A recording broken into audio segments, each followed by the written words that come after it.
Breaking now, Canada's Arctic defense strategy just transformed overnight. Europe didn't negotiate, they committed.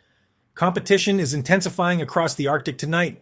A French-British satellite consortium proposed a $250 million partnership with Canadian military forces. But instead of cautious diplomatic discussions, this became a conversation at the highest levels of government. Emmanuel Macron approached Mark Carney directly. The Prime Minister's first question wasn't about cost, capabilities, or timelines. It was about Canadian sovereignty. Everyone believed Canada's Arctic military communications would remain dependent on American technology. Defense analysts expected Starlink terminals to dominate northern installations indefinitely. Strategic planners assumed Elon Musk's network represented the only viable option for remote operations. Wall Street positioned SpaceX as the unchallenged leader in satellite communications. They were all utterly incorrect. Alberta, June 2025. Standing on the sidelines of the G7 summit, French President Emmanuel Macron made a proposal that would reshape Canada's Arctic defense posture. If sovereignty is threatened, France told Canada's Prime Minister, we have alternatives. We can provide what America cannot, guaranteed reliability. Translation. Paris just told Ottawa that Canadian independence is non-negotiable. And what happened next? Watch what Canada's been building with Europe over the past year. That's your answer right there. That's why Canadian independence keeps gaining momentum, while Washington's promises keep falling apart. Dear viewers, something shifted in these past 7 months. June to January. Canadian defense procurement went from business as usual to something nobody saw coming. Washington demonstrated unreliability. Ottawa said no, and Eutelsat, professional, patient Eutelsat, became the partner Canadian military planners started calling first. Here's what makes this development so significant. Eutelsat isn't just another satellite company competing for contracts. This is a consortium largely owned by the French and British governments, offering Canada something fundamentally different than commercial American alternatives. They're offering sovereign capacity. David Van Dyke, Eutelsat's general manager for Canada, explained the distinction in language that should make every Canadian pay attention.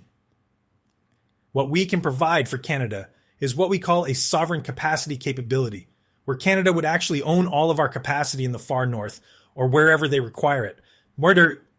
Read that sentence again. Not lease, not rent, own. But he didn't stop there.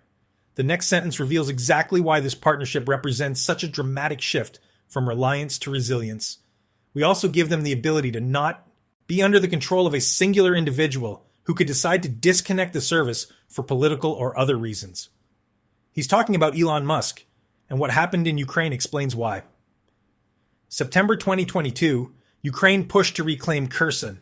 Russian forces occupied the region. Ukrainian troops needed it back. Everything depended on staying connected. Battlefield communications, drone feeds, artillery coordination, all of it ran through Starlink terminals.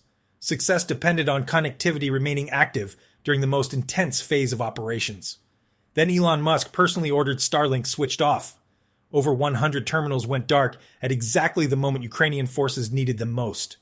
The counteroffensive stalled, strategic momentum evaporated, all because one individual, operating a commercial American company, made a unilateral decision that affected military operations in an active war zone.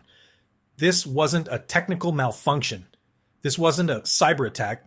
This was executive discretion, interrupting sovereign military operations. Canadian defense planners took notes. Fast forward to summer 2025. Ontario had signed a $100 million contract with Starlink to provide broadband service to northern communities. Standard procurement, reliable American technology. Everything seemed routine. Then Donald Trump imposed tariffs on Canadian goods. Ontario's response? Cancel the Starlink contract immediately. This wasn't just about one province's frustration with trade policy. This was about recognizing a fundamental reality. When your critical infrastructure depends on companies controlled by people aligned with hostile political leadership, you don't have infrastructure. You have vulnerability. Mark Carney understood this before most analysts even recognized the problem. That's why when Emmanuel Macron approached him at the G7 summit, the Prime Minister's first question revealed exactly how strategically he'd been thinking about this challenge. How would this affect Telesat? Telesat Corporation represents another dimension of Canada's sovereignty strategy. Originally a crown corporation, privatized in the 1990s, Telesat has been developing its Lightspeed system, a low Earth orbit constellation designed specifically for high-speed broadband in remote regions. In mid-December, the Liberal government announced a strategic partnership with Telesat and MDA Space to develop the Canadian Armed Forces military satellite communications capabilities, domestic capacity, Canadian control, sovereign operations. But here's what makes the Eutelsat proposal complementary rather than competitive. Eutelsat already has operational networks providing service to Canadian military forces deployed in Latvia. Their technology works. Their systems integrate with NATO operations. Their ownership structure, with the French government as largest shareholder and the British government as major stakeholder, aligns with Canadian defense partnerships. They're not replacing Telesat. They're accelerating Canada's diversification away from American dependency. Van Dijk explained the specific capabilities Eutelsat brings to Arctic operations. We're giving them the opportunity to have control and to partner with the trusted nations, and also provided all the things they require to support things like over-the-horizon radar sites, NORAD modernization projects, and the expansion into the north for defense. Then he added the sentence that reveals why this matters so urgently. We can do that today, not in development, not pending approval, not waiting for funding, today. Meanwhile, Eutelsat's experience with the Trump administration demonstrates exactly why Canada needs alternatives. The company had significant Pentagon contracts, including a $55 million arrangement providing secure communications for military aviation, connecting manned aircraft, drones, and intelligence surveillance platforms. When Trump returned to office, that contract wasn't renewed. Eutelsat's chief financial officer, Christophe Caudrelier, explained the decision to investors with remarkable diplomatic precision.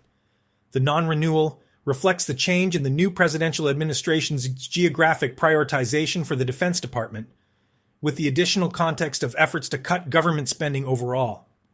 Translation: Washington just told European defense contractors that American reliability is no longer guaranteed. Canadian planners watched this unfold in real time. They saw a company with proven capabilities, active Pentagon contracts, and operational technology get dismissed because of shifting political priorities in Washington. They recognized the warning signs. If America would cancel contracts with European allies, what would they do to Canada? This is where Mark Carney's strategic approach becomes crystal clear. The roughly $250 million Eutelsat proposal isn't about buying satellite capacity. It's about ensuring Canadian military operations cannot be interrupted by foreign political decisions. Canadian forces operating over-the-horizon radar need guaranteed communications. NORAD modernization requires uninterrupted connectivity. American commercial providers, vulnerable to what happened in Ukraine. One executive decision, operations go dark. Eutelsat's proposal eliminates that vulnerability. Canada owns the capacity. European governments provide the technology. No single individual controls whether systems stay online.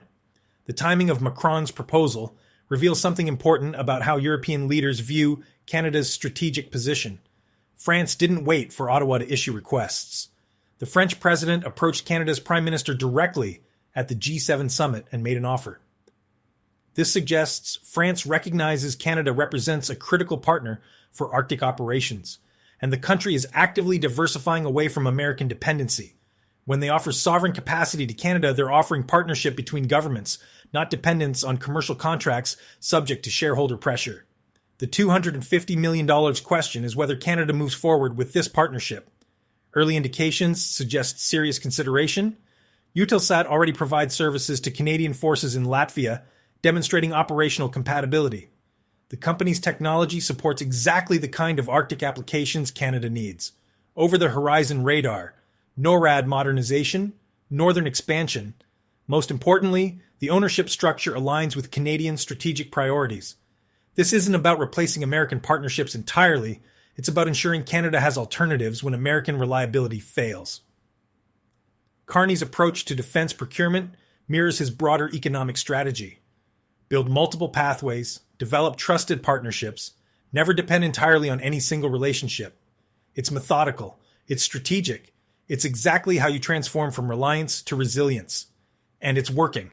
Dear viewers, what we're witnessing isn't just one satellite contract. This is Canadian sovereignty under construction, defense communications through European partnerships, domestic satellite development through Telesat, and MDA Space.